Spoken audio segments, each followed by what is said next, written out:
Hey guys, I hope all of you are having an awesome day. I'm standing in here in the walkway. I love this space in our church. It's really cool to stand in here, and sometimes you can watch the squirrels play in the trees. I like to stand in here on Sunday mornings and watch people walk up and pray for them. This is just a really great space that we have. I made a really long video last week. I'm going to try to make a short one today because I took some extra time for you. Number one, it's not a meat thing. Here's what I mean by this. Cain and Abel, their offerings, they weren't accepted or rejected because of meat. Had nothing to do with the fact that Abel brought animals and Cain brought vegetables.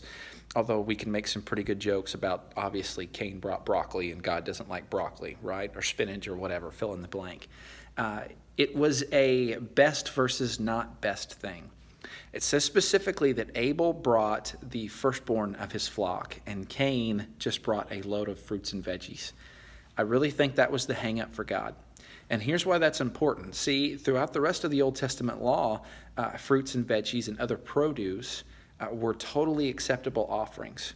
And so God's not being erratic or irrational with Cain and Abel here. He's being completely consistent.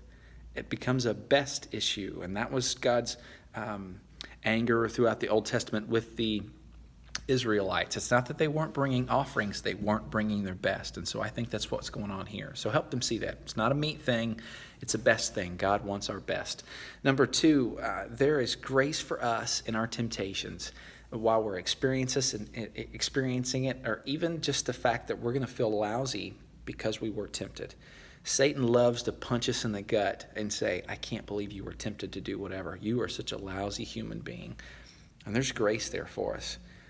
There's grace there for when we actually sin. But there's grace for us, too, that in the middle of our sin, 1 Corinthians 13 tells us that God has made a way of escape for us always. He was doing that for Cain. He does that for us still today. And we need to take advantage of that. But don't fall into the trap of feeling like a lousy human being for experiencing temptation to do whatever.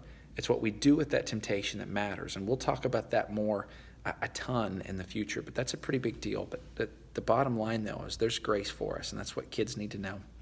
Last thing, and I think this is kind of a big deal, they need to know that we really can trust the Bible. See, one of the most far-fetched seeming ideas in the scriptures is that Adam and Eve were the only two human beings. But that really is true. That's true and important theologically speaking, which we'll get into later on. You can see that in Romans, though. But even just from a practical standpoint, Adam and Eve lived for over 900 years. And if they had a baby, let's say just every 2 years, which it was probably more than that, but if they had a baby just every 2 years, it wouldn't have taken long at all for the population of the world to start to form very, very quickly. And here's why that's a big deal. Whenever Cain kills Abel and he gets nervous about people wanting to kill him, in other communities even, you got to start to wonder, well, how would anybody even know, or why would they even care?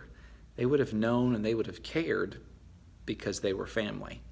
Everybody was family, just like we're all technically still family today, just several generations removed. So the Bible is not hard to understand. It just seems far-fetched to people. But this is where we display our faith. We trust the things that God tells us, even if it doesn't always make total sense to us. But in this instance, it really does make sense. So help them see that. Guys, I love y'all. Praying for you all the time. We'll talk to you later.